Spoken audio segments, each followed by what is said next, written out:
I'm Connie Vandeman Jeffery, and this is All God's People. Like a lot of older Adventists, I remember the good old book and Bible houses of the 1960s.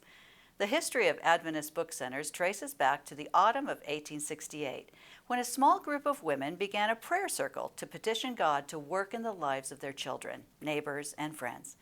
They formed the Vigilant Missionary Society to share Adventist literature. This venture became the Tract and Missionary Society with a global reach. In 1924, book and Bible houses offered the first Adventist literature storefronts and grew into Adventist Book Centers by 1972, with a wider range of books and soybean-based health food products.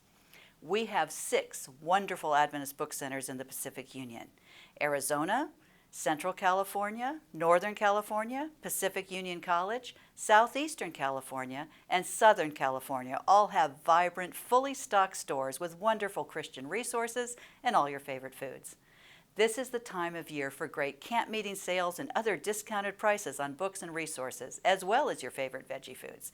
In fact, if you want to spark a great discussion at your next church potluck, talk about your favorite veggie hot dogs, Big Franks versus Super Links, Linkettes versus Veggie Links. Everyone has their favorite, and it will be a lively discussion. And for our members who don't live within an easy drive of a local ABC, AdventistBookCenter.com is only a click away. Pacific Press has some really awesome new books out this summer. You can order these online or get them at your local Adventist Book Center. Boot Camp for the Last Days by Randy Maxwell encourages us to move from civilian churchgoers into fully devoted disciples of Jesus. 101 Secrets to a Healthy Life by Dr. Jorge Alberto Gonzalez. This book addresses important issues such as diabetes, heart disease, addictions, aging, obesity, and so much more. It also stresses that our diet is the cause of much that ails us. Includes dozens of healthy and delicious recipes. For young people, there's Mud, Off-Road Adventures with Rich Aguilera, and Guide's Greatest Discovery Stories edited by Lori Peckham. And one of my all-time favorite authors, Jerry Thomas, has written, Who Was Ellen White? How do you help a child understand Ellen White and her ministry in our church? This book introduces Ellen White and the importance of her prophetic gift in a way young children will enjoy.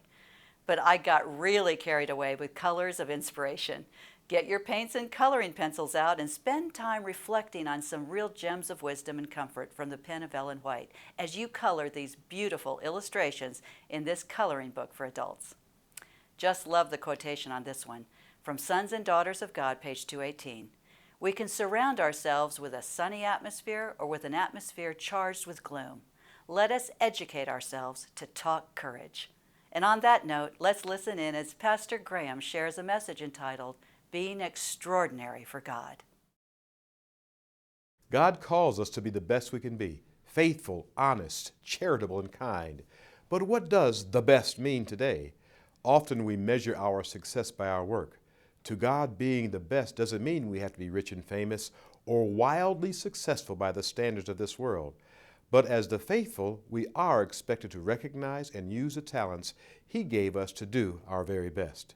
Consider the challenge in Ecclesiastes 9 and 10. Whatever your hand finds to do, do it with all your might. God calls us ordinary individuals to be extraordinary, exceptional parents, remarkable sons and daughters, devoted husbands and wives, and faithful servants to one another.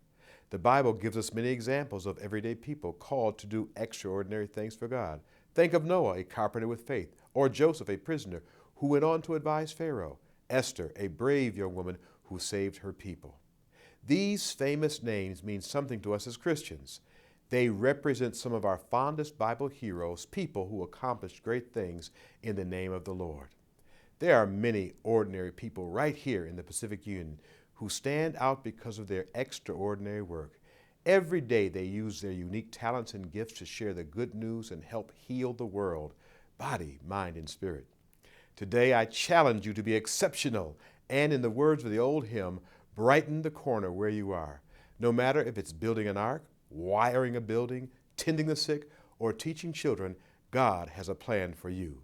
All God's people are called to use their gifts to honor Him and in everything be extraordinary. Thanks so much for watching. Find the links to our stories, watch all of the episodes of All God's People, read the latest edition of Recorder Today, and learn more about how God is blessing the church in the Pacific Southwest, online at our website and on social media.